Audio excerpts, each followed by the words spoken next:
السلام عليكم، صباح الخير بنات متابعيني الحلوين. اليوم هذا الفطور او الريوق مالتي الصبح. طبعا قاعدة اسوي هم ريجيم وهم لمرض السكر، يعني كما تعليم من الدكتور اللي علمني على الريجيم.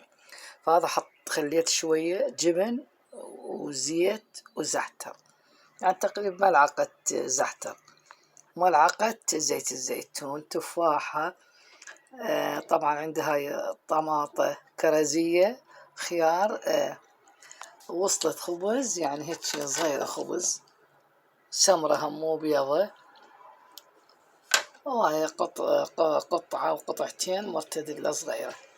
هذا اليوم ريوق اليوم الرابع إن شاء الله. قاعد تتحسن يعني شوية عندي السكر والضغط، يعني ينزل تدريجيا،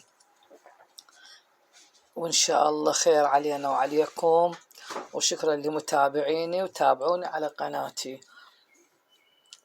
وهذا أحسن ريجيم حتى ما يجوع، يعني تقريبا أبقى يعني 6 ساعات ما أجوع على هالوجبة هاي الخفيفة، واليوم بدون بيض. وشكرا لمتابعيني، باي.